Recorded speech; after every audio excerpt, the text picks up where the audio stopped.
सभी लोग हाथ जोड़ लीजिए। नमो अरिहंताणं नमो सिद्धाणं नमो ऐरियाणं नमो अज्ञायाणं नमो लोहे सब साहुणं।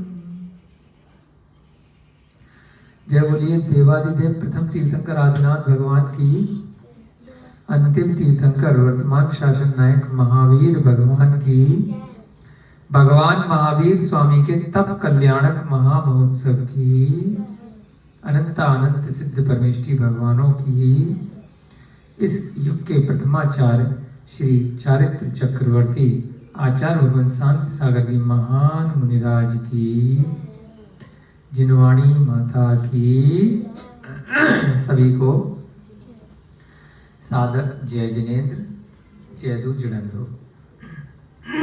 हम सभी लोग आज एक बार पुनः मिथिलापुरी तीर्थ क्षेत्र सोनपुरा ग्राम में जो मिथिलापुरी तीर्थ क्षेत्र है, उसमें सभी बच्चे और बड़े लोग सम्यक्त कौमुदी ग्रंथ का स्वाध्याय कर रहे हैं। बहुत अच्छा आज आप सभी का और हमारा पुण्य का उदय है।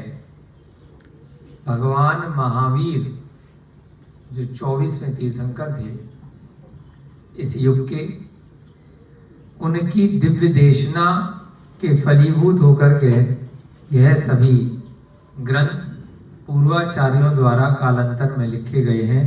ऐसे श्री वर्तमान महावीर स्वामी सन्मति भगवान का आज दीक्षा दिवस है। आज के दिन उन्होंने दिगंबर दीक्षा धारण की थी। तीर्थंकरों के 5 कल्याणक होते हैं। पहला गर्भ कल्याणक, दूसरा जन्म कल्याणक और तीसरा तप कल्याणक, चौथा ज्ञान कल्याणक और 5वां अंतिम मोक्ष कल्याणक। जो तीसरा कल्याणक है तप कल्याणक, वह सबसे महत्वपूर्ण कल्याणकों में से एक होता है कि जब तीर्थंकर का जीव दीक्षा धारण करेगा उसके बाद से ही वह दिगंबर साधु बनता है और तभी मोक्ष मार्ग उनका प्रशस्त होता है, चालू होता है। जब तक दीक्षा नहीं होगी, जब तक गृहस्थ जीवन को त्याग नहीं करेंगे, वैराग्य को धारण नहीं करेंगे, तब तक उससे पहले उन्हें केवल ज्ञान की उत्पत्ति नहीं हो सकती। और जब तक केवल ज्ञान नहीं होगा तब तक निर्वाण की प्राप्ति नहीं हो सकती। घर में रहकर जीव कितना भी विद्वान हो, कितना भी बुद्धि वाला हो, परंतु मोक्ष नहीं जा सकता जब तक वह अंतरंग और बाह्य दोनों प्रकार के परिग्रहों को पूर्ण रूपेण त्याग न करे, तब तक सिद्ध नहीं बना जा सकता। यही सम्यक दर्शन है, यही विश्वास है।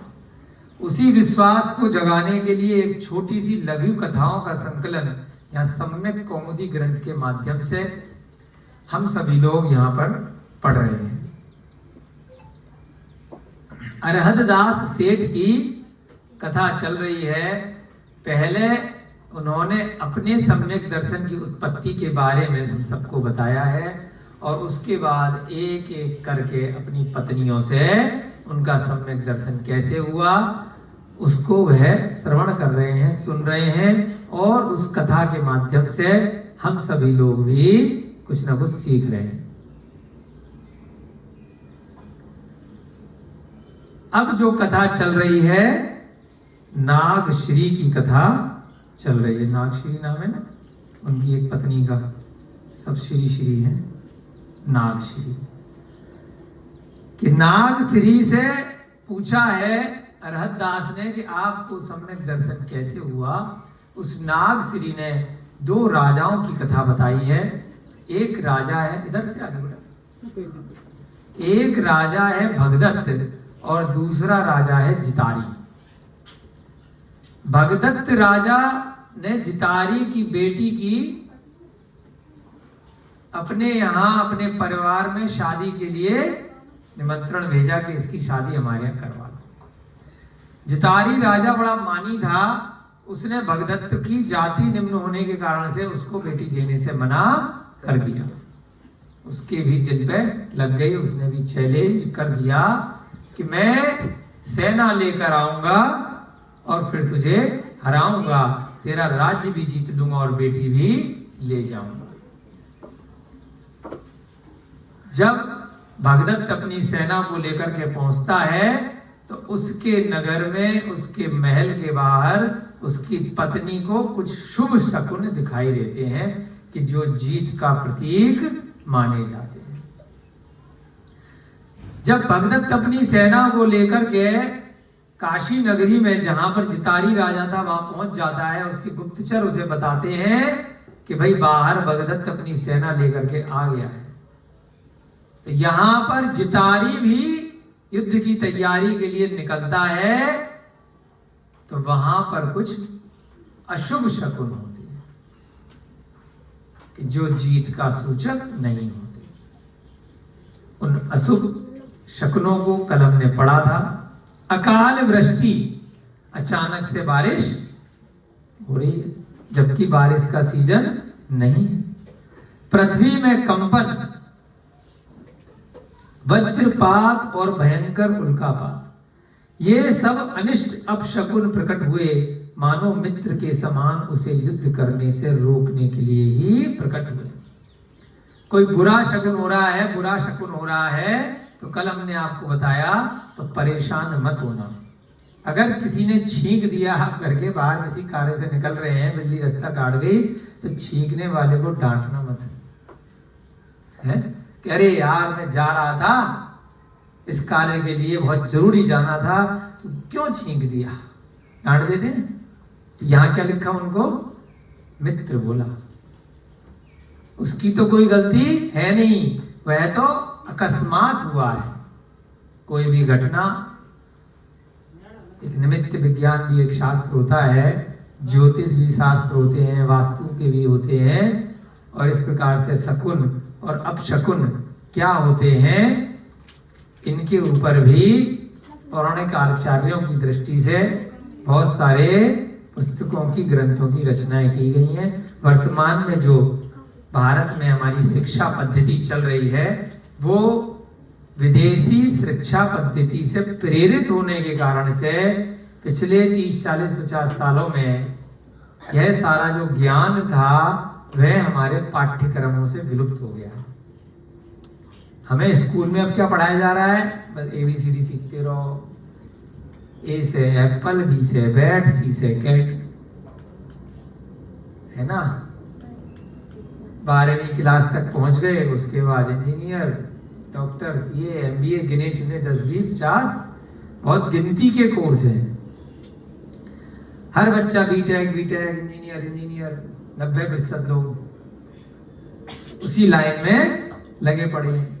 10% में कोई अकाउंट्स वाले आ गए, कुछ MBA आ गए, कुछ और दूसरे अपनी रुचि के अनुसार आ गए 1-आधा%। और जो अपन यहाँ कोर्स करा रहे हैं एक तो 0.00001 में प्राकृत, संस्कृत, पौराणिक ज्ञान, कोई बहुत पौराणिक नहीं है, 50 साल पहले सब यही पढ़ते थे गुरुकुलों में, सारे स्कूलों में, सब जगह। अभी क्या रह गया है?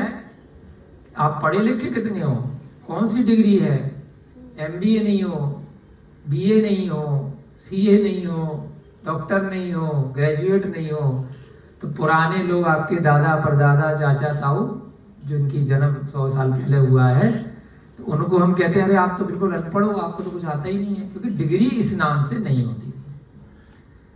और अपनी दादी अम्मा से जाके पूछना कि कितने ग्रंथ तुम्हें याद है, तो हो सकता है 100 ग्रंथ, सारी गाथाएं, सारी पुस्तकें, सारे मंदिर के सारी कथाएं, सारे भजन, सारी पूजाएं उनको बिना पढ़े बिना देखे मुंह जवानी याद है। तो बिना पढ़ी कैसे हो गई? ज्ञान तो है, सही जगह सही उपयोग उन्होंने ज्ञान को लगाया। वर्तमान में पंचम काल के थोड़ा सा प्रभाव से धीरे धीरे अवसर्पणी काल धीरे धीरे निकृष्ट होता जा रहा है। इस कारण से कह सकते हैं कि ये जो दूसरी जगह की शिक्षा पद्धति आ गई वो उनके स्थान के हिसाब से ठीक थी। उनकी कहानियां, उनके राजा महाराजा उस देश उस प्रांत के हिसाब से उपयोगी थे, परंतु जिस राष्ट्र में मोक्ष मार्ग है, जिस भारत देश में आर्यखंड में वर्तमान काल में दिगंबर मुनि महाराज हैं, जिस देश में शिखर जी जैसा शाश्वत तीर्थ है, जिस देश में गिरनार जैसा तीर्थ है, जिस देश में अरिहंत भगवान अभी तक बसते थे और इतने हजारों की संख्या में चैत्यालय, जिन चैत्य आज भी विद्यमान है, सबसे अधिक जिस देश में तीर्थंकरों के अनुयायी, जिनेंद्र भगवान के अनुयायी श्रावक विद्यमान हैं, उत्तम मध्यम जगन्य श्रेणी के पात्र विद्यमान है, दाता विद्यमान है, ऐसे भारत देश में यह जिनवाणी, यह स्वाध्याय की कक्षाएं और यह ज्ञान थोड़ा थोड़ा कम होता जा रहा है। इसी कारण से हम लोग ज्योतिष, वास्तु, संस्कृत, प्राकृत और ये जो शकुन निमित्त बहुत सारे ज्ञानों को हम क्या समझते हैं? अफवाहें हैं, अंधविश्वास है। अंधविश्वास, अंधा विश्वास ही तो विश्वास है। ये जो सम्यक दर्शन है वास्तव में ये भी अंधविश्वास है। अंधविश्वास का क्या मतलब है? गलत मान्यता है। अंधविश्वास, अंधा विश्वास जो देखा नहीं है इस नेत्र के द्वारा, है ना, इस चश्मे के द्वारा, और फिर भी विश्वास कर लेना। आपको बार बार बता रहे ये मेरे माता पिता हैं, इसका विश्वास कर लेना भी तो विश्वास ही, अंधविश्वास ही तो है। तो ये जो शकुन की बात आई है, इस चीज के लिए सारा आपको बता रहे हैं कि शकुन और अपशकुन ग्रंथ से आए हैं, भगवान महावीर की वाणी वाले ग्रंथ है ना। तो ये अंधविश्वास नहीं है, ये बताना चाह रहे है ना। ज्योतिष अंधविश्वास नहीं है, वास्तु अंधविश्वास नहीं है, विज्ञान है। ग्रहण पड़ते हैं, सूर्य चंद्रमा निकलता है, उतने घंटे में इनका परिक्रमा पूरी होती है, उसी दिन ग्रहण आएगा, उसी दिन पूर्णिमा आएगी, उसी दिन अमावस्या आएगी, उसी दिन अष्टमी होगी। तो ये अंधविश्वास थोड़ी है, सबकी तिथियां निर्धारित हैं। तो यह भी ज्ञान है, यही विज्ञान है। और वर्तमान में किसी के ज्ञान को कमतर आंक करके अपने विचारों को उसके ऊपर डाल देना विज्ञान कहला रहा है कि हमारे मन में तो कोई विचार आ रहा है, और जो पौराणिक ज्ञान था, किताबें थी, इतने शिलालेख हैं, इतनी पांडुलिपियां हैं, इतने इतने ग्रंथागार, इतने इतने भंडार भरे पड़े हैं, इतने इतने बड़े बड़े मुनि महाराज, आचार्य महाराज जो ग्रंथों को लिख के गए हैं, वो सब मूर्ख थे। उस समय विज्ञान इतना विकसित नहीं हुआ था, उस समय मनुष्य चंद्रमा पर पहुंचा ही नहीं था, तो इसलिए उनको कुछ नहीं आता था।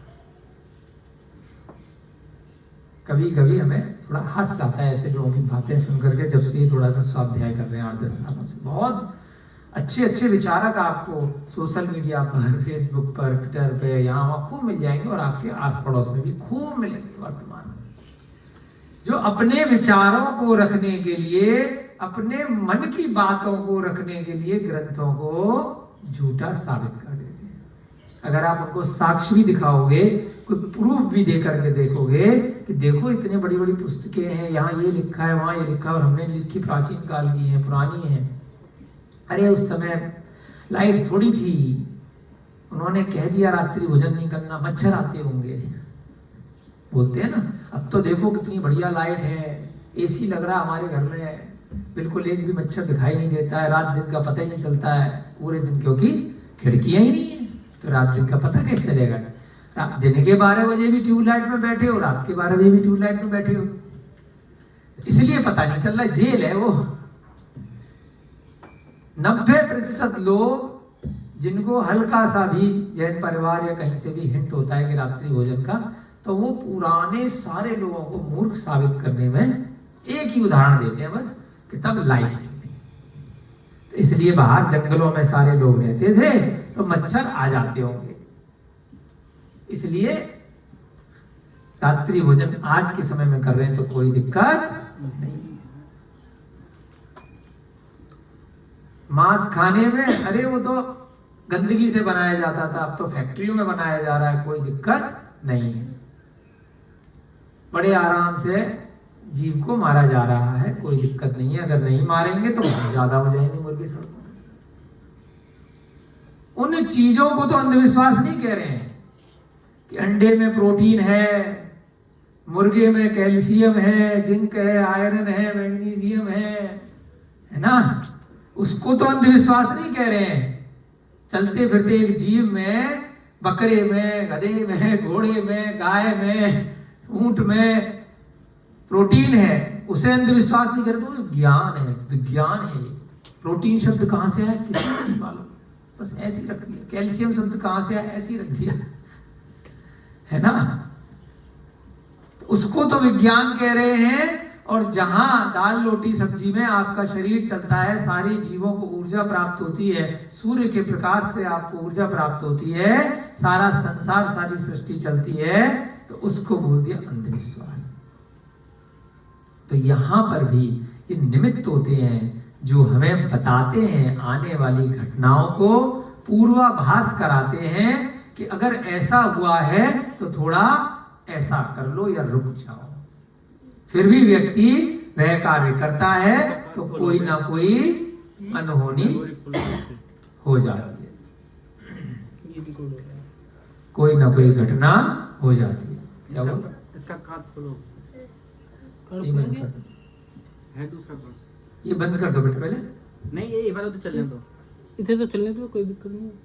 अभी बंद कर दो ना, ठीक है। तो आप किसी कार्य के लिए जा रहे हैं और अचानक से वृष्टि हो जाए, अकाल वृष्टि, तो इसको अपशगुन बोला है। वज्रपात हो जाए या पृथ्वी का कंपन हो जाए या भयंकर उल्कापात हो जाए, ये सब अनिष्ट। अनिष्ट माने जो इष्ट, इष्ट माने इच्छा के विपरीत। जो इच्छा के विपरीत कार्य हैं उनको अनिष्ट अपशगुन कहते हैं। मानो मित्र के समान उसे युद्ध करने से रोक रहे हैं, उसे बता रहे हैं इस प्रकार से कुछ अनहोनी हो सकती है, रुक जाओ। इस अवसर पर सुदर्शन मंत्री ने कहा, उसका मंत्री कौन था? सुदर्शन। किसका? जितारी का। हे देव, कन्या देकर सुख से रहा जाए। क्या मतलब? जितारी जब लड़ने के लिए जा रहा है, युद्ध के लिए, तो अपशगुन हो रहे हैं। तो उसके मंत्री ने जब ये घटनाएं देखी, उसको भी उन शगुनों का ज्ञान था, क्योंकि उस समय उस काल में सब चीजें पढ़ाई जाती थी जो अभी नहीं पढ़ाई जा रही हैं।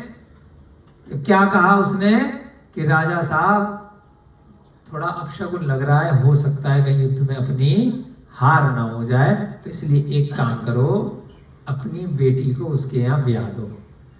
क्योंकि जैसा वो चैलेंज करके गया है, फालतू में युद्ध होगा, बहुत सारा धन का, जनमानुष का अपव्यय होगा, लोग मारे जाएंगे, नुकसान होगा, जगह का नुकसान होगा, सारे राष्ट्र का नुकसान होगा, और उसके बाद भी बेटी देनी पड़ेगी।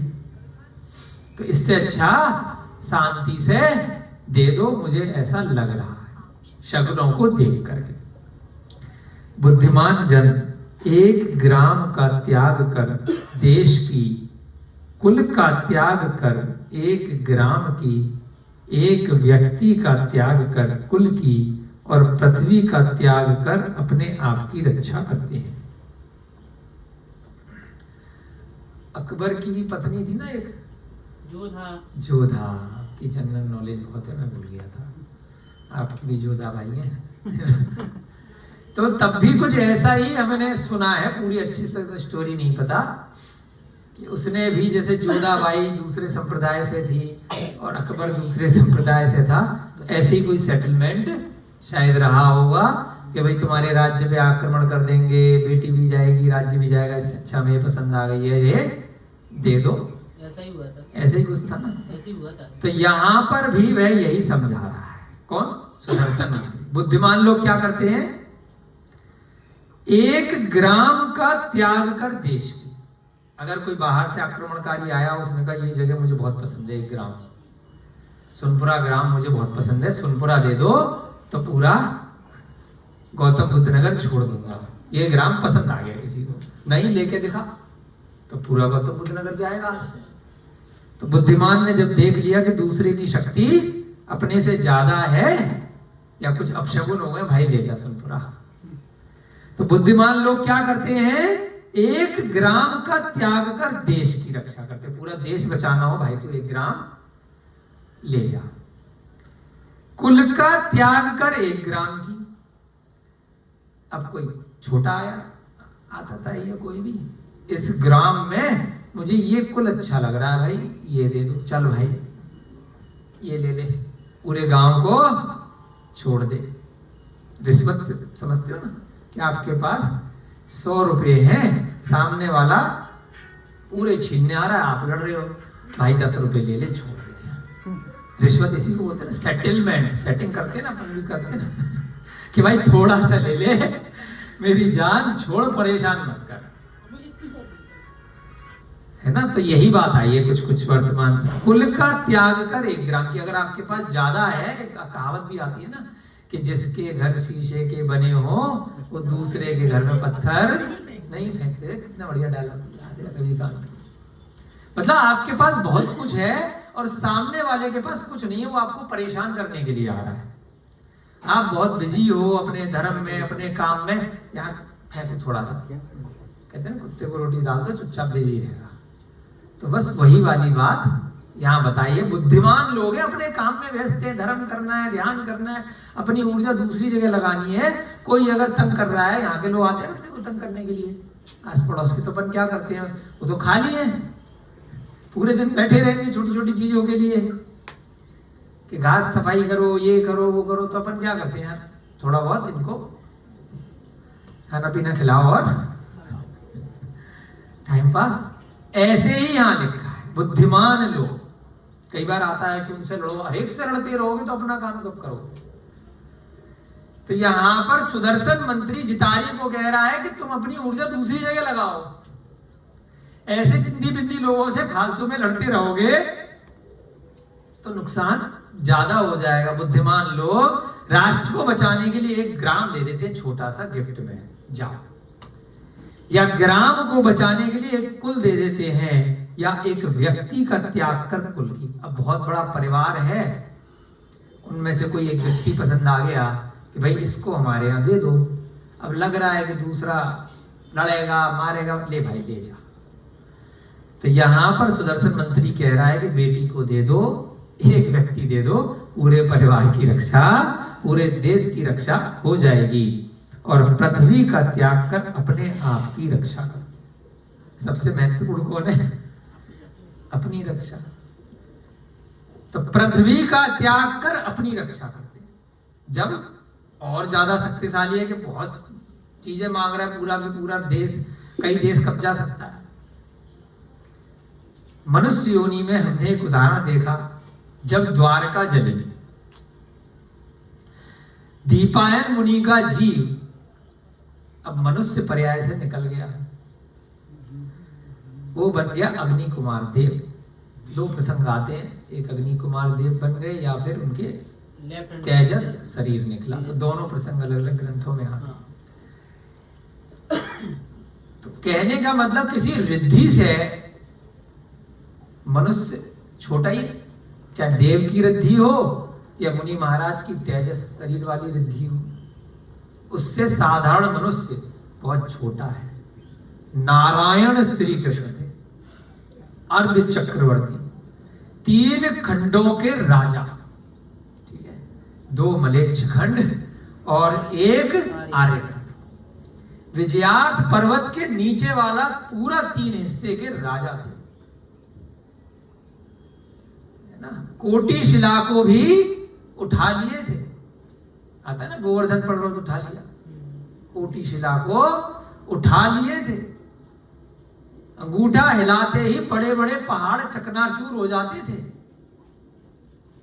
परंतु देव रिद्धि के आगे या समय काल के प्रभाव से वो भी उस समय भीगी बिल्ली बन गए। जब दीपायन मुनि के द्वारा द्वारका का दहन हुआ, धू धू करके पूरी द्वारका जल रही थी, इशारा किया दीपायन ने, यूट्यूब केवल तुम दो बचोगे, बाकी सब जल जाएगी। जान चाहते हो तो निकलो, क्योंकि तुम यहाँ पर हाथ जोड़ करके विनती करने आए हो, तो तुमको माफी है। वो 2 कौन? कृष्ण और बलराम। अपनी जान बचाने के लिए पूरी पृथ्वी छोड़ करके भागे। अनाउंसमेंट कर दी श्री कृष्ण ने कि भैया बाहर नहीं निकल पाओगे, सब तरफ से रास्ते बंद हैं। जिनको जिन दीक्षा लेनी है वो ले लो फटाफट, जिनको व्रत लेने हैं वो ले लो, जिनको श्रावक बनना है वो ले लो, जिनको आर्यका बनना है वो बन जाओ, और जिनको ऐसे ही कषायों के साथ जल भुन करके मरना है वो तैयार। हजारों लोगों ने, वसुदेव, देवकी, बहुत सारे लोगों ने जल्दी जल्दी से दीक्षाएं ले ली। प्रद्युम्न तो पहले ही अपने वो भी दीक्षा ले लिए, नेमिनाथ भगवान के समूह में फटाफट जा जाकर। बहुत सारे जीव मोक्ष भी चले गए उस घड़ी में, श्री कृष्ण के कई। बहुत सारे लोग स्वर्ग चले गए, परंतु अपनी जान बचाने के लिए देश का भी त्याग करना पड़ा। ऐसे ही वे बाद में आ जाना, अभी निकल जाओ। तो यहाँ पर क्या उदाहरण आया, तो प्रसंग याद आ गया कि जब इतना बड़ा गंभीर आक्रमण देश पे हो जाए कि अब देश को बचाना संभव नहीं है, तो क्या करो, स्वयं को बचा लो। जान रखी तो लाखों पाए। पहले अपने को बचाओ, क्योंकि अपने को बचाओगे तब जाकर के कहीं ध्यान लगा करके मोक्ष के लिए कार्य कर पाओगे। तो बाहर निकल गए, उस कारण से क्या हुआ, कृष्ण की तो भाई निमित्त ऐसा था, नारायण थे, तो इस कारण से उनके ही अपने भाई चरत कुमार के द्वारा जब वहां से निकल करके गए, तो तीर द्वारा हिरण समझ करके, मृग समझ करके उनका वध हो गया। पहुंच नहीं पाए, पांडवों की तरफ जा रहे थे। बाद में जब बलराम को ज्ञान हुआ, जिस प्रकार से भगवान राम लक्ष्मण की लाश को लेकर 6 महीने घूमे, उसी प्रकार से बलराम श्री कृष्ण को लेकर के 6 महीने बहुत परेशान रहे, वो भी मोह के कारण। जब उन्हें ज्ञान हुआ तो बलराम ने भी जिन दीक्षा ग्रहण करी और मांगी तुंगी से वे ध्यान लगा करके स्वर्ग गए। तो ऐसे ही यहाँ पर प्रसंग आया है कि बुद्धिमान लोगों को क्या करना चाहिए। सुदर्शन मंत्री जितारी को बता रहा है कि बेटी दो और पीछा छुड़ाओ, फालतू में ज्यादा युद्ध हो जाएगा, और मुझे इन निमित्तों को देख करके, इन अपशगुनों को देख करके कुछ अच्छा संदेश नहीं प्राप्त हो रहा है। तो बुद्धिमान लोग क्या करते हैं, जब पूरा की पूरा राज्य समाप्त होने का संकट आ जाता है तो अपनी जान बचा करके निकल जाते हैं। उनको कायर नहीं कहते। हमारी समझ से अगर धार्मिक व्यक्ति है, अगर सम्यक दृष्टि है, तो भैया हम भी अपनी जान बचाएंगे जलने से अच्छा। कारण क्योंकि हमें मालूम है कि एक बार यहां से बच गए तो कहीं पर भी हमारा मोक्ष मार्ग, ये मनुष्य पर्याय बची है।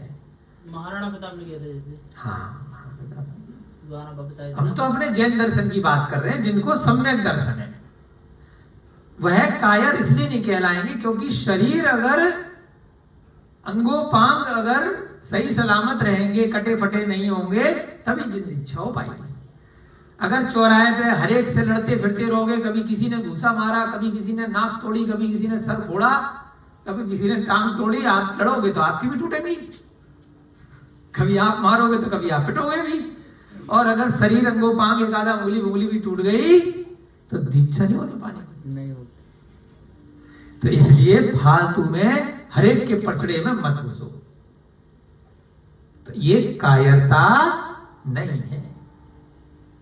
है ना। यह अपना शरीर बचाने के लिए आप उपक्रम कर रहे हो, क्योंकि आप मोक्ष मार्ग पर जाना चाहते हो, तभी तो बैठे यहां, तभी तो कथा सुन रहे हो ना। आज नहीं तो कल आपकी कहीं ना कहीं भावना प्रबल हो रही है कि मेरा जब भी निमित्त बनेगा मैं अंत समय में कम से कम जिंदगी इच्छा लेकर के समाधि मरण संलेखना तो कर लूंगा, भले ही गृहस्थ जीवन के मैं पूरा समय निकाल लूं धर्म के साथ। तो ऐसा व्यक्ति कायर नहीं है। बहुत सारे लोग वर्तमान काल में कहते हैं कि जैनी लोग तो पानी छान करके पीते हैं, रात्रि में भोजन नहीं करते, चींटी को भी नहीं मारते, तो वो हमें क्या मारेंगे इसलिए डर के भाग जाते। भाई चींटी को इसलिए नहीं मारते क्योंकि बिना मतलब के क्यों मारे, उसकी क्या गलती है। अहिंसा व्रत है, बेमतलब में मच्छर चींटी फालतू में नहीं मारते जैनी लोग। ये कोई शक्ति प्रदर्शन नहीं है। अब तो पता नहीं क्या एक प्रसंग चला आया है, जब भी कहीं जाकर के बैठते हैं तो बातचीत कर रहे होते हैं और लोग ताली बजा रहे होते हैं। समझ में ही नहीं आता, बैठे बैठे आदत पड़ गई लोगों की एक दूसरे को देख करके। क्यों बजा रहे हैं ताली बात करते करते, समझ में आ गई आपके? पता नहीं क्या साइकोलॉजी एक दूसरे को देख कर। कुछ नहीं बिगाड़ रहा वो बेचारा, एक छोटा सा जीव, 4 इंद्रिय जीव। मैं भी कभी मच्छर था, वो भूल जाते हैं। जिस प्रकार से उस मच्छर को पापड़ बना के थाली में पीस देते हैं, आप सोच के देखिए, मैं यहाँ बैठा हूं, ऊपर से मेरे ऊपर वज्रपात हो जाए, पूरी बिल्डिंग गिर जाए और मैं पापड़ बन जाऊं चपाट यहाँ पे। सारा खून, सारी हड्डियां, मांसपेशियां सब एक लेवल में बराबर हो जाए, ऊपर से चट्टान गिर जाए। ऐसा उस मच्छर के लिए आपकी ताली है।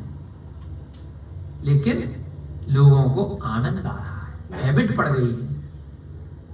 अपनी नरक और त्रियंच गति की वह तैयारी निरंतर प्रतिदिन कर रहे हैं। जो रैकेट ले लेकर के बैडमिंटन होता है ना, ऐसे रैकेट आविष्कार हो गए हैं कि खेलते रहते हैं घरों में, बच्चों को सिखा रहे हैं कि लोग फट फट फट फट मारो मच्छरों को, जला रहे हैं जिंदा करंट के माध्यम से।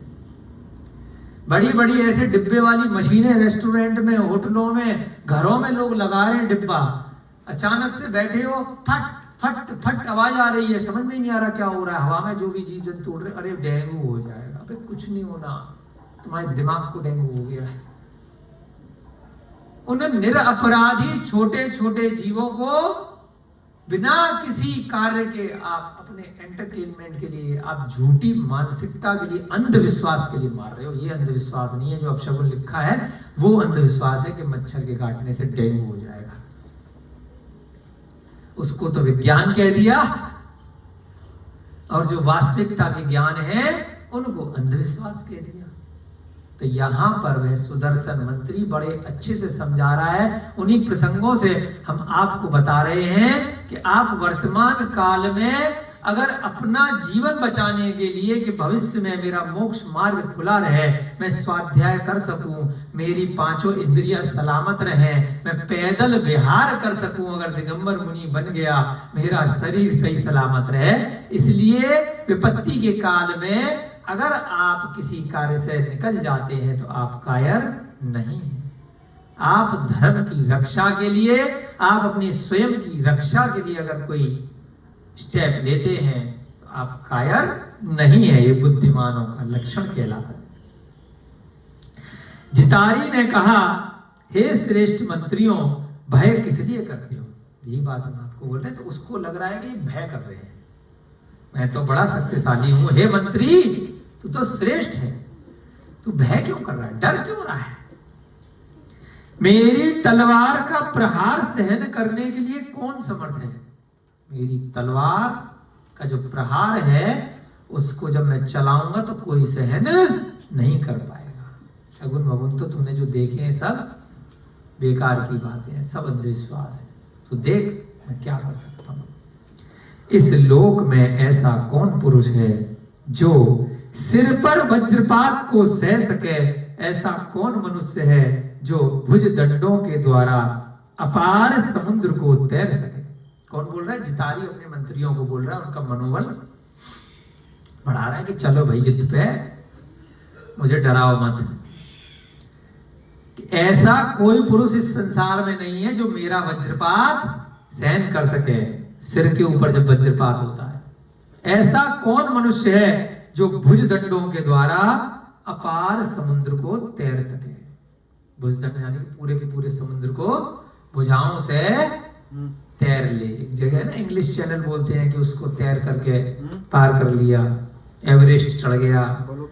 ऐसा कौन है जो अग्नि शैया पर सुख की नींद का सेवन करता है। अग्नि पर भी लेट करके जो मरता नहीं है। और क्या ऐसा भी कोई है जो एक एक ग्रास के द्वारा निरंतर कालकूट विष का सेवन करता है। छोटे छोटे ग्रास में थोड़ा थोड़ा जहर, चंद्रगुप्त का उदाहरण दिया था ना विषकन्या विषपुरुष का।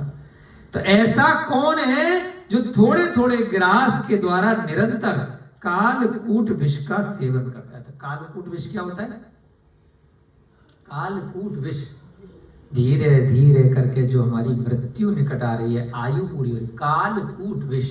कितना अच्छा नाम दिया है कालकूट विष। मतलब प्रति समय हम बूढ़े हो रहे हैं। जितनी आयु लेकर के आए हैं, अब वे आयु निरंतर कम हो रही है। भविष्य की दृष्टि से हम उम्र में बढ़ रहे हैं। लोग कहेंगे अरे वाह 50 के हो गए, 60 के हो गए। जब 70 के हो जाओगे तो कहोगे अब तो पता नहीं कब घंटी बज जाए। बाकी तो घमंड है, बस मैं जवान, मैं इतना शक्तिशाली, मैं युवा, मैं ये कर दूंगा, मैं वो कर दूंगा। लेकिन वो भूल रहे हैं कि अब आयु बहुत कम बची है। कालकूट विष है। धीरे धीरे करके ये मनुष्य आयु अब कम हो रही है। काल करे सो आज कर, आज करे सो अब, पल में प्रलय होएगी बहुरी करे वो कब। कबीरदासी का भी दुआ है, इन्हीं ग्रंथों से कहीं ना कहीं निकला है। क्यों है? क्योंकि मनुष्य पर्याय बहुत दुर्लभ है। उसमें भी सम्यक दर्शन होना अति दुर्लभ है। और उसमें तीनों की तीनों सम्यक दर्शन ज्ञान चारित्र को ग्रहण करना, रत्नत्रय को करना बोधि दुर्लभ बोला, बहुत ही दुर्लभ है। जिस प्रकार से समुद्र में गिरा हुआ एक मणि डूब जाता है और दोबारा बड़ी मुश्किल से मिलता है, ऐसे ही यह मनुष्य भव, यह जैन कुल, यह पर्याय और यह सम्यक दर्शन ज्ञान बहुत मुश्किल से मिलता है। इसलिए इस शरीर को बचा लो और इस समय को इस धर्म में लगा लो। ये घंटे का स्वाध्याय आप लोगों को, हम लोगों को बहुत कुछ सिखा रहा है। बाकी संसार जो इस कार्य में नहीं लग रहा है, वह अपना मनुष्य भव तो उनको किसी कारण से प्राप्त हो गया है, परंतु वह धीरे धीरे कालकूट विष में निरंतर समा रहे हैं। और एक दिन वह विष इतना हो जाएगा, वह काल उनका समाप्त हो जाएगा। बहुत जन्मों के बाद में, अनंत जन्मों के बाद में उनको मनुष्य पर्याय मिली है, परंतु अब आगे मिलेगी कि नहीं मिलेगी कुछ भी नहीं मालूम। क्योंकि इस मनुष्य पर्याय में अगर जिनेन्द्र भगवान द्वारा बताए गए धर्म के मार्ग को अनुसरण नहीं किया, उसका पालन नहीं किया, तो अवश्य ही दूसरे कार्यों में लिप्त रहे तो क्या करेंगे? बहुत सारी जीव हिंसा करेंगे, रात्रि भोजन करेंगे, कषाय करेंगे, पाप करेंगे। उन्हीं में ही हिंसा में आनंद मानेंगे।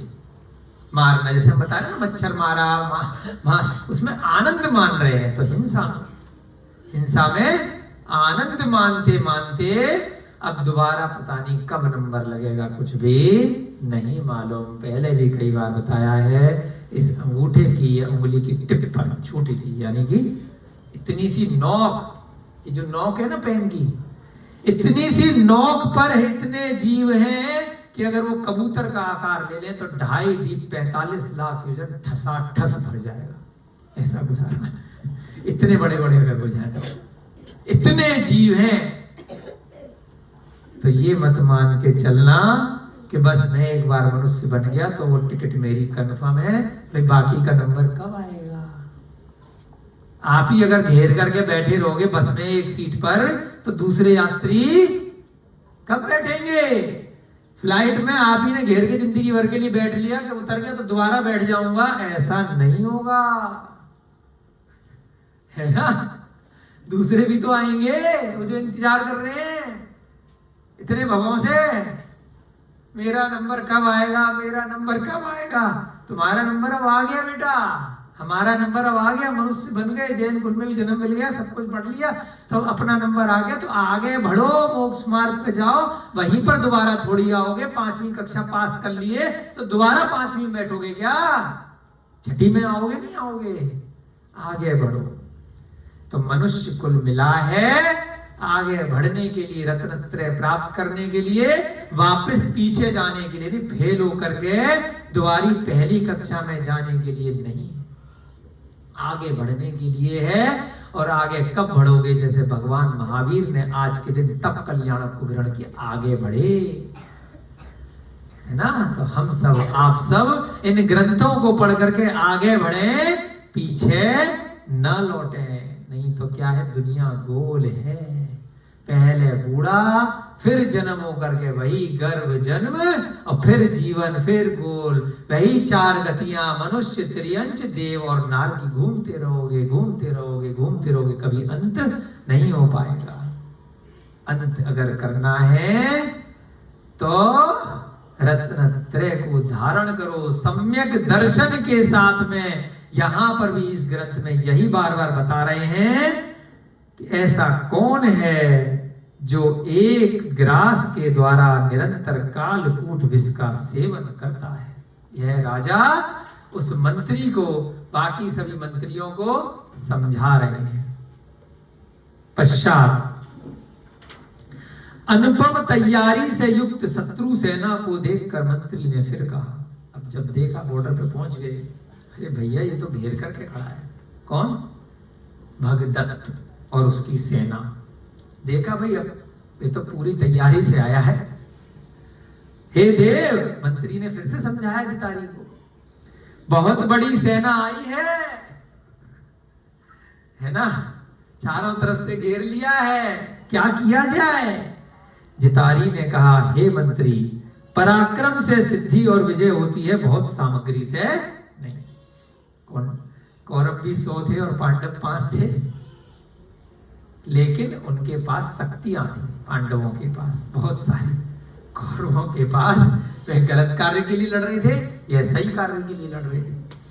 यहां पर एक घमंडी है जो जितारी है, कहीं ना कहीं मानी है, बेइज्जती करता है लोगों की, तो इसलिए इसके साथ कुछ कुछ अच्छा नहीं हो रहा है। जितारी ने कहा कि पराक्रम यानी कि बल से सिद्धि होती है, सेना से नहीं, ज्यादा सामग्री से सिद्धि नहीं होती। विजय किससे होती है? पराक्रम से होती है, बल से होती है। मैं अकेला ही काफी हूं। पांडवों में एक से एक थे, युधिष्ठिर, भीम, अर्जुन, नकुल, सहदेव, सब एक एक करोड़ के बराबर थे ना, तो इसलिए वह कौरवों को सबको निपटा दिए। सूर्य के रथ को एक ही चक्र है। अब कौन? जितारी फिर मोटिवेट कर रहा है, सूर्य का जो रथ है एक ही चक्र है, घोड़े नाग पास से बद्ध हैं तथा गिनती के साथ ही हैं। सूर्य का जो रथ है, देखिए ना, यहां पे इतने बड़े बड़े शास्त्रों में लिखा है, और बाकी आप लोगों को विज्ञान का बता रहा है कि सूर्य तो एक तारा है जो स्थिर रहता है, पृथ्वी और नवग्रह उनकी परिक्रमा करते हैं, चंद्रमा पृथ्वी की परिक्रमा करते हैं, कुछ भी कहानियां समझाई जा रही हैं। इतने बड़े बड़े विद्वान क्या बता रहे हैं? सूर्य के देव होते हैं, ज्योतिष देव, 16,000 रथ होता है। कोणार्क का मंदिर और बहुत सारे मंदिरों में पूरे रथ बनाए गए हैं, पहिए लगे रहते हैं। सूर्य के रथ में एक चक्र होता है, चक्र भी देखोगे आप, कोणार्क का मंदिर की फोटो देख लेना, सूर्य का मंदिर है ना, एक बड़ा सा चक्र बना के रखते हैं, एक रथ भी है वहां पर। तो इतने बड़े मंदिर बना लिए, वो मूर्ख थे।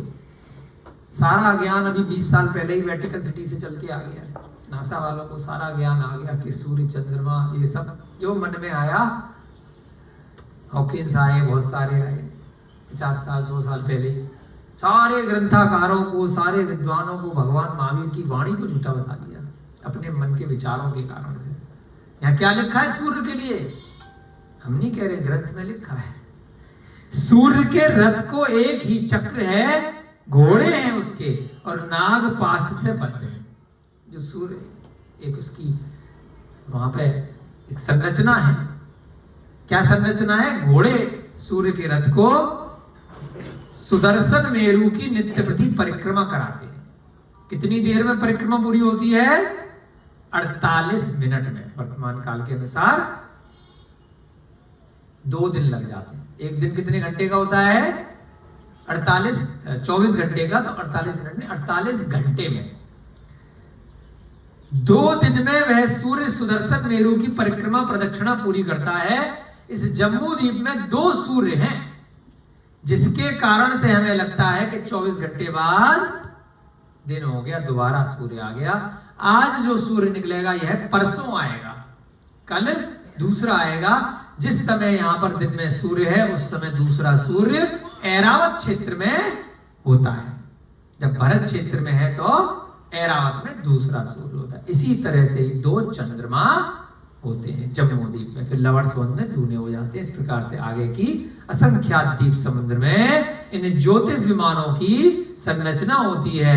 2.5 द्वीप के अंदर 45 लाख योजन में जितने भी ज्योतिष विमान है, ज्योतिष देव हैं, ये सब गमन करते हैं, घूमते हैं, सुमेरु पर्वत की परिक्रमा करते हैं ध्रुव तारे को छोड़कर। ध्रुव तारा स्थिर रहता है, बाकी के सभी सूर्य, चंद्रमा, ग्रह, नक्षत्र, प्रकीर्णक तारे ये सब परिक्रमा करते रहते हैं। पृथ्वी किसी की परिक्रमा नहीं करती, पृथ्वी स्थिर रहती है। जैसे हम बैठे हैं वैसे ही नीचे पृथ्वी स्थिर है, हिल डुल नहीं रही है। जरा सा कभी कभी हिलती है तो उसे भूकंप कहते हैं।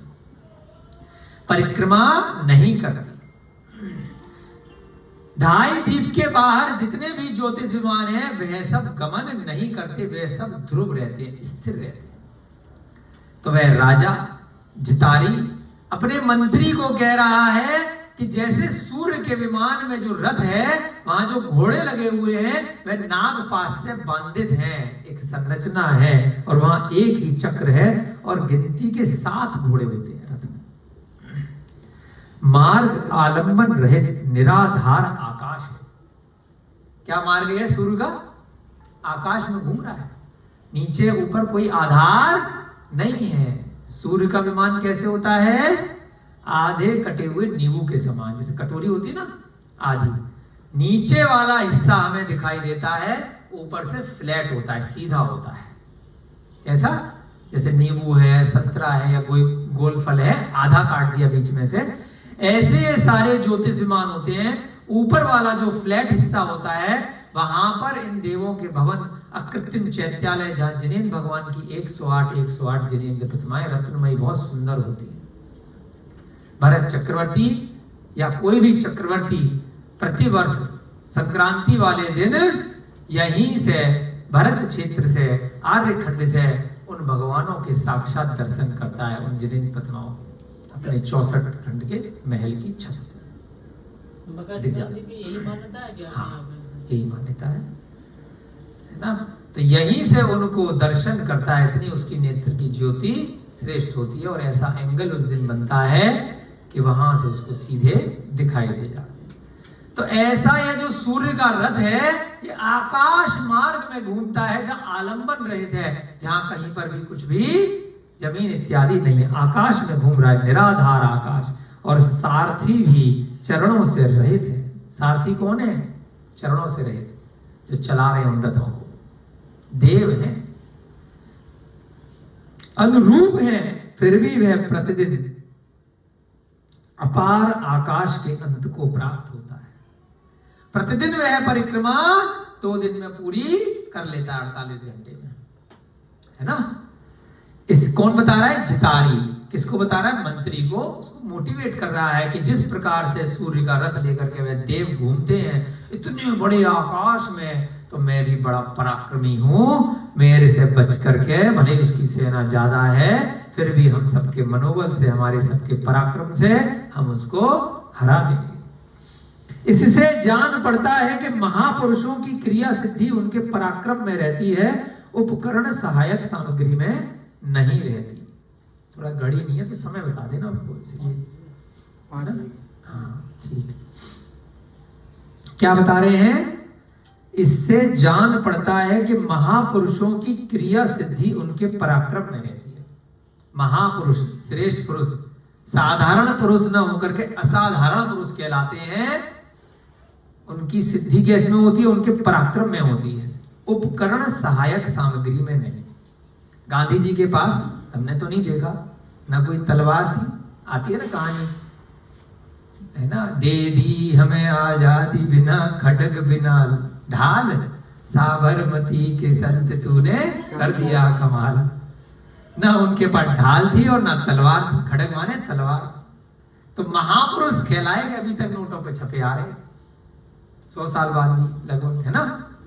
क्यों? क्योंकि यहां पर भी जितारी ऐसे मोटिवेट कर रहा है कि महापुरुषों की कार्य की सिद्धि उनके उपकरण में नहीं होती, तलवार में, सेना में, बंदूक में, बम में, किसमें होती है? उनके पराक्रम में होती है, उनकी बुद्धि में होती है, उनके कार्य में होती है। दिगंबर मुनि के पास कोई हथियार देखा है? 2 ही हथियार है, एक पीछी है और एक कमंडल है। उन दोनों हथियारों को चलाने वाला यह पुस्तक है, यह ग्रंथ है, यही हथियार है बस उनके पास। और फिर भी वो क्या कहलाते हैं? महापुरुष। और आगे चल करके वह अरिहंत, तीर्थंकर भी बनने के लिए तत्पर रहते हैं। कुछ नहीं होता ना उनके पास कोई इसके अलावा उपकरण। ज्यादा से ज्यादा कहीं जाके रुके, थोड़ी बहुत चौकी मिल गई, माइक मिल गया, स्टूल मिल गया, चटाई मिल गई, तख्त मिल गया, इसके अलावा उनके पास वो भी वहीं छोड़ के चले जाते हैं, आगे बढ़ जाते हैं। न चप्पल, न जूते, न कपड़े, न बीवी, न बच्चे, न मकान, न दुकान, न रुपया, न पैसा, न बैंक अकाउंट, फिर भी महापुरुष हैं। तो यहाँ पर भी जितारी कह रहा है, अरे बहुत बड़ी सेना होगी, कोई बात नहीं, अपने पास तो पराक्रम है, उसके पास बड़े बड़े बम होंगे, बड़े बड़े तीर कमान होंगे, बड़े बड़े तलवार होंगी, बड़ी बड़ी सेना है, कोई बात नहीं। महापुरुषों की क्रिया सिद्धि उनके पराक्रम में है, उपकरण या सहायक सामग्री में नहीं है। अब और उदाहरण दे रहा है मोटिवेट करने के लिए। अगस्त्य ऋषि का जन्म स्थान घट था, ग्रह समूह ही उनका परिवार था, भोजपत्र उनका वस्त्र था, वन में उनका निवास था, कंदमूल भोजन था। एक अगस्त्य ऋषि का उदाहरण आता है दूसरी कथाओं में। शरीर अस्वस्थ था और स्वभाव के शांत थे, फिर भी उन्होंने अपार समुद्र को पी लिया था। इससे सिद्ध होता है कि महापुरुषों की क्रिया सिद्धि, कार्य की सफलता उनके पराक्रम में रहती है, उपकरणों में नहीं। जैसी प्रजा होती है उसके हिसाब से राजा को उदाहरण देने पड़ते हैं। प्रजा के सामने अगस्त्य मुनि वगैरह को मानते होंगे, अगस्त्य ऋषि को, अरे हाँ परशुराम, अगस्त्य, वाल्मीकि, ये तो उनको मोटिवेट करने के लिए उन्हीं का उदाहरण दे करके, अरे तुमने अगस्त्य ऋषि के बारे में नहीं सुना, पूरा समुद्र पी लिए थे, जबकि शरीर से अस्वस्थ थे, पैदा घट में हुए थे, घट माने घड़े, भोजपत्र पहनते थे, भोजपत्र होते हैं पत्ते पहनते थे, वन में जंगल में रहते थे, कंदमूल खाते थे, शरीर से अस्वस्थ थे, फिर भी स्वभाव के शांत थे, और कभी किसी विपत्ति के लिए उन्होंने समुद्र का पूरा जल पी लिया था। किसी जगह हमने नहीं सुनी वाली घटना, तो इसलिए नहीं पता करेंगे। राक्षस को वध करने के लिए, राक्षसों के लिए कुछ भैया जी बता रहे हैं, राक्षस थे उसमें, तो हाँ राक्षसों से जगह को बचाने के लिए उन्होंने समुद्र का जल पी लिया। तो यहाँ पर भी बताया कितना कमजोर आदमी अपनी मानसिक शक्ति के कारण से, अपने मनोबल के कारण से इतने सारे जीवों की रक्षा कर लेता है। तो मैं भी इस राष्ट्र की रक्षा करने के लिए तत्पर हूं, और उसकी सेना भगदत्त की कितनी भी बड़ी हो, फिर भी मैं उसे जीत लूंगा। तुम लोगों का साथ चाहिए, संगठित रूप से अपन काम करेंगे।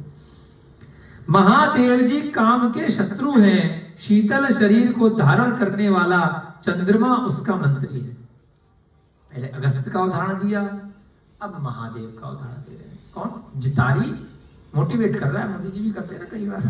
नोटबंदी आई या बहुत सारी चीजें आई है ना, कोरोना आया, तो मोटिवेट करते हैं अपन भी कर रहे हैं यहाँ पे। हम तो दीक्षा लेने के लिए मोटिवेट करते हैं, खुद की भी हो, आप लोगों की भी हो, सारे संसार की हो। जैन कुल में जन्म लिए आगे बढ़े, अपन बाकी फालतू चीजों के लिए, अब संसारी मार्ग के लिए मोटिवेट नहीं करते हैं। धमाके की बात ही बोला था। इतना नहीं मालूम अपने को कौन सा धमाका, अपन के लिए तो यही धमाका है। वो तो जितने जीव आए, जितने जीव चले गए, जो सम्यक दृष्टि है बस उनको गिनो, बाकी धमाका तो उनके अपने कर्मों से आ रहा है, जा रहा है। महादेव जी काम के शत्रु हैं। महादेव, हर हर महादेव शंकर, काम को जीतने वाले हैं, है ना, इंद्रियों की इच्छाओं को, उसको जीतने वाले उसके शत्रु हैं। शीतल शरीर को धारण करने वाला चंद्रमा उसका मंत्री है। उनकी फोटो वगैरह आती है ना, मूर्ति चंद्रमा दिखाते हैं यहाँ पर शंकर जी की मूर्ति में, है ना। तो चंद्रमा उनका मंत्री है। चंद्रमा कैसा होता है? शीतल होता है। वसंत ऋतु सामंत है। एक मंत्री होता है, एक सेनापति होता है ना, सामंत। बसंत ऋतु पुष्प बाण है, उन पे लोग पुष्प चढ़ाते हैं तो है उनके बाण हो गए। स्त्रियां सेना है, पार्वती वगैरह दिखाते हैं ना, तो सेना है। और स्वयं अनंग शरीर रहित है, फिर भी वह 3 लोक को जीत लेते हैं। शरीर रहित माना जाता है शिव जी को, है ना लोग। तो क्या है? स्वयं शरीर रहित होने के बाद भी ऐसी मान्यता है कि वह तीनों लोगों को, 3 लोग, उर्दू लोग, मध्य लोग, अधो लोग, इनको 3 लोग बोलते हैं, 3 लोग को जीत लेते हैं। इससे क्योंकि शिव जी इनको महादेव को मानते होंगे ना, इनके जो सेना के लोग हैं, तो उनको उनके हिसाब से उदाहरण वे दे रहे हैं। इससे जान पड़ता है कि महापुरुषों की क्रिया से, बार बार उसी लाइन को दोहरा रहा है कि तुम भी मंत्री महापुरुष हो, मैं भी महापुरुष हूं। अपन लड़ते हैं ना, चलते हैं ना, डर क्यों रहे हो, भय क्यों खा रहे हो? चलो बेटा, अब नौकरी करनी है तो वैसे भी जाना पड़ेगा, लेकिन अपनी जान जोखिम में डाल करके कोई भी नहीं जाना चाहता है। सेना भी तभी युद्ध लड़ती है जाकर के जब उनको मोटिवेट किया जाता है कि भाई तुम पराक्रमी हो। पाकिस्तान में आके लड़ते हैं ना, उनको भी मोटिवेट किया जाता है। आतंकवादी यहाँ आकर के बम फोड़ते हैं, अपने शरीर में लगा करके लोगों को मारते हैं, तो मोटिवेट करा जाता है उनके सरगना के द्वारा कि तुम 4 हो, वहां 40,000 है, फिर भी तुम जीत जाओगे। तुमने कहा ना धमाका हुआ, कोई बम ब्लास्ट हुआ, तो उनको मोटिवेट किया जाता है, भ्रांतियां पैदा की जाती हैं। तो यहाँ पर भी वह मोटिवेट कर रहा है, मनोबल बढ़ा रहा है किनका? अपने सैनिकों का और मंत्रियों का, कि घबराओ मत, सब कुछ ठीक होगा। जिस प्रकार से महादेव हैं, ऐसे ही हम सब लोग भी जीत लेंगे।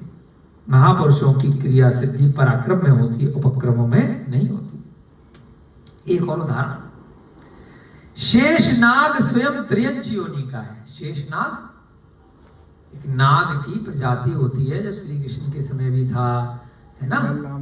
हाँ, शेषनाग तालाब के अंदर से जब निकला, नदी के अंदर, बड़ा नाग होता है। तो शेषनाग भी है तो नाग ही, पंचेंद्रिय है, परंतु त्रियंच योनि का ही है। हाथ पैरों से रहित है। नाग के कभी पैर होते हैं, है ना, लेकिन सरक सरक के ऐसे फन खड़ा करता है। विशाल सिर से सहित है, उसका सिर बहुत सारे फन होते हैं उसमें, विशाल सिर से सहित है। हाथ पैर नहीं है, लेकिन उसका जो फन है, जो मुख है, वो बहुत बड़ा होता है। स्वभाव से ही उसमें आलस्य भरा हुआ है। वो हमेशा जिस नदी तालाब में रहता है, समुद्र में, वो नीचे पड़ा रहता है। इतना बड़ा शरीर है, आलसी होता है। और वायु रूप ग्रास के भक्षण में निरत रहता है। इतना आलसी होता है कि कुछ ज्यादा खाता पीता नहीं है, हवा ही खाता रहता है, बस पड़े पड़े हवा। वायु रूप ग्रास के भक्षण में निरत रहता है, अर्थात वायु ही उसका भोजन है। फिर वह इस विश्व को फण की मणि पर धारण कर रहा है। उसके फन पर एक मणि होती है, और ऐसी कहावत है कि पूरा विश्व भी उसके अंदर से अंतर्निहित दिखाई देता है। इससे ज्ञात होता है कि महापुरुषों की क्रिया सिद्धि उनके पराक्रम में रहती है, उपकरण में नहीं। उसके पास कोई उपकरण नहीं है, हाथ पैर ही नहीं है उसके, तो कुछ खा पी भी रहा, आलसी आदमी है, आदमी नहीं है, सॉरी, त्रियंच है। 100 साल के बाद इनके पंख भी आ जाते हैं 100 साल के बाद पंख आ जाते हैं। हमारे संग हमें भैया जी जांच पड़ताल करके बताइए। ना सुना है भाई साहब हमने सुना भी हम ठीक है ना, परंतु संभव थोड़ा कम है, क्योंकि मनुष्यों और त्रियंचों की पंचम काल में अधिकतम आयु 120 वर्ष से 2500 साल निकल चुके हैं, तो धीरे धीरे कम होती जा रही है। और आने वाले समय में 21,000 वर्ष जब इस पंचम काल के समाप्त होंगे, तब वह आयु 18 वर्ष हाँ 15-20 वर्ष रह जाएगी अधिकतम, धीरे धीरे करके 18 तो इस प्रकार से यहाँ पर वह बता रहा है कि उस नाग के भी जो मणि है उसके सर पे रहती है, उसके फन पे रहती है। समय कितना हुआ? 5 ठीक है, 5 मिनट और पढ़ाएंगे आपको। इसके पश्चात भगदत्त ने दूत के लक्षणों से युक्त दूत भेजा। दूत पीने वाला दूध नहीं है, दूत। दूत क्या होता है? खबरी खबरी। खबरी संदेश खबरी तो नहीं कह सकते, खबर देने वाला, संदेशवाहक। दूत के भी लक्षण कई ग्रंथों ने बताया कि दूत कैसा होना चाहिए, जो बात को बिगाड़ नहीं दे, बात को बना दे, सेटलमेंट करके आए। जैसे आजकल वकील सीए का काम होता है ना, क्लाइंट के बिहाफ पे, असेसी के बिहाफ पे, वकील के बिहाफ पे जा करके दूत का काम करते हैं। फिर वहां जा करके अपने क्लाइंट के बिहाफ पर कोई डील करके आते हैं। दोनों तरफ के वह संदेशवाहक, एक तो होता खाली चिट्ठी लेकर के चला गया, लेटर लेकर के चला गया, घोड़े पे गया, किसी भी चीज पे गया, या पोस्ट कार्ड से भेज दिया, या एसएमएस कर दिया आज के समय में, या व्हाट्सएप फेसबुक से भेज दिया, ईमेल कर दी, वो तो हो गया, वो संदेश एज इट इज भेज दिया। दूत का काम कुछ और होता है, उस संदेश के साथ में कुछ अपने शब्द भी वो है जोड़ता है, कम करता है, या बढ़ाता घटाता है। जिसके बिहाफ पे वह दूत गया है, उसके बिहाफ पे वह कार्य करता है। तो वर्तमान काल में उसको अंग्रेजी में बोल सकते हैं एजेंट, कि ये मेरे बिहाफ पे गया है। जैसे आप हमारे कार्य से, संस्था के कार्य से कहीं गए हैं, तो खाली संदेशवाहक नहीं है ना, अपना दिमाग भी लगाने की छूट है। संदेशवाहक को बस वो चिट्ठी लेके गया, डाकिया है, वो अपना दिमाग, मेरे को नहीं मालूम, मैं तो दिन में 100 डाक डालता हूं। आप उससे प्रश्न ही पूछ सकते हैं अंदर क्या लिखा है, क्या नहीं करना। दूत क्या होता है? डिसीजन लेता है। वह उस समय क्या घटना चल रही है, क्या सामने वाले का रिएक्शन है हमारी इस बात को कहने के लिए, वह फिर उस समय कुछ ना कुछ अपना दिमाग भी लगाता है। तो ऐसा ही दूत भगदत्त ने कि युद्ध ना हो, उससे पहले ही कोई सेटलमेंट हो जाए, संधि हो जाए, उसके लिए भेजा है ना, कि भाई हमने घेर लिया है, अब तुम देख लो तुम्हारी शक्ति ज्यादा है कि हमारी शक्ति ज्यादा है, तो कोई सेटलमेंट, कोई बीच का रास्ता निकाल लो। तो इसलिए दूत भेजा जाता है। आज के समय में भी अगर आपको ऐसा लगे, जब आपकी बात नहीं हो पा रही है और आप सोच रहे हो कि यार बड़े फंस गए अपनी, है ना, थोड़ी सी ईगो के चक्कर में, तो रविकांत जी जैसे व्यक्ति को दूत बना के भेज देना चाहिए। प्यार प्यार से वह साम दाम दंडभेद से काम हो जाएगा, है ना। अच्छे लोग जो मिलनसार हो, बड़ा ग्रंथ है इसके ऊपर भी कि दूत के लक्षण कैसे होने चाहिए, है ना। दूत काम को बिगाड़ भी देते हैं और बना भी देते हैं। तो अच्छा दूत आपके पास होगा, अच्छा एजेंट आपके पास होगा, तो आपका कार्य हमेशा बनता रहेगा। आप उसको छूट दे के रखो कि मेरे बिहाफ पे सेटलमेंट कर लियो, बाद में बता दियो, कोई बात नहीं। नहीं तो बार बार फोन लगा के पूछता रहेगा कि अब ये वाली बात हो रही है, ये मांग रहे हैं, ये कर रहे हैं, क्या करूं। तो डिसीजन मेकिंग का भी पावर राइट दूत के पास होना चाहिए उस समय, है ना। नहीं तो वह बार बार पूछेगा, तो फिर आगे वाला कहेगा भाई वो नहीं बुला ला, तेरी क्या जरूरत है, तू जा, उसकी भी वो आ जाएगी। इसलिए दूत अच्छे होने चाहिए। तो अच्छा दूत, इसलिए यहाँ पे क्या लिखा है, दूत के लक्षणों से युक्त। ऐसे ही किसी को बना के नहीं भेज दिया, जिसके अंदर दूत के सभी लक्षण थे, ट्रेनिंग मिली थी, पढ़ा हुआ था कि दूत कैसा होना चाहिए। देखिए हम तो ऐसे ही बता रहे थे, मुझे नहीं मालूम था अगली क्या लाइन आई। एक बार दूसरे ग्रंथ में कहीं पढ़ी थी, तो इसलिए उससे बता रहे थे, लेकिन यहाँ भी आप लोगों के पुण्य से इन्होंने लिख दिया, दूत का लक्षण यह है। तो ठीक है रविकांत जी, अब सुन लेना। जो बुद्धिमान। ये बात हमने क्यों बताई? क्योंकि आपने इसका हिंदी अर्थ बताया संदेशवाहक। तब हमें याद आया किसी ग्रंथ का, हमें याद नहीं आ रहा किस ग्रंथ का प्रसंग था, शायद पद्म पुराण में है, किसी में आया कि दूत में और संदेशवाहक में फर्क है ना। डाकिये को बुद्धिमान होना जरूरी नहीं, हो तो चिट्ठी डाल के चला गया, है ना। दूत का लक्षण जो बुद्धिमान हो, वचन बोलने में चतुर हो, है ना। कोई बात हो जाती है तो उस समय कैसे बोलना है, कैसे काम निकालना है, वचन बोलने में चतुर हो, दूसरे के हृदय को देखने वाला हो। जिसके पास वह एजेंट बन के गया है, दोनों की संधि कराने के लिए गया है, बीच का रास्ता निकालने के लिए गया है, तो उसको सामने वाले को देखना है कि यार किस टाइप का आदमी है, ये किस तरीके से नीचे आएगा, हमारे काम आएगा। दूत का क्या काम है? दूसरे के हृदय को देखना है कि ये खूंखार आदमी है, खतरनाक आदमी है, कि इसको थोड़े से गिफ्ट से काम चल जाएगा तो थोड़ा सा गिफ्ट लेकर के जाऊं, पैसे से काम चलेगा तो पैसा लेकर के जाऊं, थप्पड़ से चलेगा तो थप्पड़ लेकर के जाऊं, धमकी से चले, तो ये उसको समझना है दूत को वहां जाकर के प्रत्यक्ष रूप से। बड़ी गंभीर बात है जो बता रहे हैं, यही ग्रंथों से सीखने को मिलती है कि ऐसे ही कोई काम बनाने के लिए आपको कोई वकील करना है, कोई बिचौलिया करना है ना। शादी के लिए भी बिचौलिए होते हैं ना, तो वही दूत कहलाते हैं, वो बिगाड़ भी सकते हैं। आपने रिश्ता लेकर के भेजा, पता चला उसने, तो यहां पर जो दूसरे के हृदय को देखने वाला हो, गंभीर हो, और सबसे मोस्ट इंपॉर्टेंट सत्यवादी। आपने दूत बना के भेजा और उसने वहां जाकर के कोई दूसरी डील करी और आपसे आकर के अपने फायदे के लिए झूठ बोल दिया। वहां देखा कुछ था, हुआ कुछ था, बात कुछ थी, और आपसे ही झूठ बोल रहा है।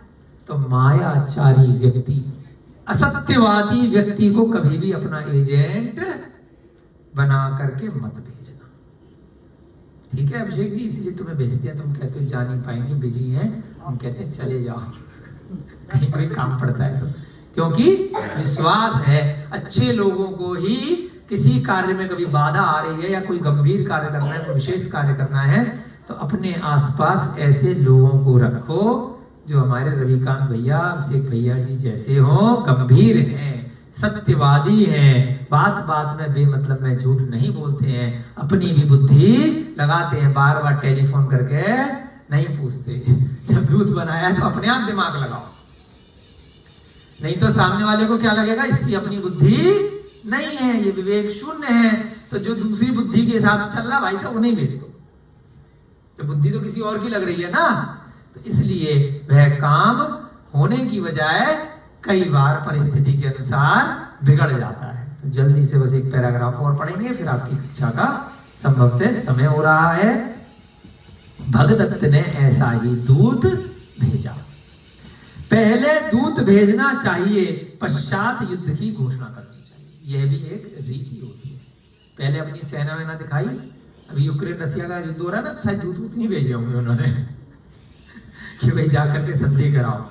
तो यहां पर भी आया है कि बेमतलब में दोनों ही चाह रहे हो संधि हो जाए, और दूत भेजा ही नहीं, तो ऐਵੇਂ लड़ गए मिल गए, फालतू अपना राज्य जा रहा है, आग लग रही है, बम फूट रहे हैं, लोग मर रहे हैं, सेना मर रही है, फायदा क्या है? और दोनों ही घर बैठ के चाह रहे हैं कुछ सेटलमेंट हो जाए, है ना। दोनों का नुकसान है पूरे राज्य का। तो इसलिए यह ग्रंथ में आया, कभी भी ऐसे कार्य हो तो पहले दूत भेजना चाहिए, जब दूत से काम नहीं बने तब सेना भेजनी चाहिए। उसका कारण यह है कि दूत के द्वारा सबल और निर्बल सेना का बोध हो जाता है। तो यह जाकर के चेक करे आता है दूसरे राज्य में कि भाई इसके पास कितनी पावर है, फिर आकर के कैलकुलेशन बता देता है। सबल यानी बल सहित, और निर्बल कौन है, सबल कौन है, ये सारी कैलकुलेशन वह दूत कर लेता है। और फिर उसको अपनी सेना को बचाना है, राज्य को बचाना है, तो आकर के उस हिसाब से वह डिसीजन लेता है। तदनंतर उस दूत ने जितारी राजा के आगे जाकर कहा। किसने भेजा है दूत? भगदत्त ने भेजा है। किसके पास? जितारी के पास। तो जितारी के आगे जाकर कहा कि हे राजन, मुंडिका को देकर और महामंडलेश्वर भगदत्त नरेंद्र की सेवा कर सुख से राज करो अन्यथा विनाश होगा। यानी कि अब हमारे राजा भगदत्त की सेवा करो, उनके सेवक बन जाओ, तब तो शांति से रह सकते हो। और बेटी भी दे दो, मुंडिका जो बेटी है उसको दे दो और हमारे राजा के आगे हाथ जोड़ लो तो तुम्हें क्षमा कर देंगे। हम अपनी से बड़े धूमधाम से शादी ब्याह होगा यहाँ बढ़िया से, नहीं तो विनाश होगा।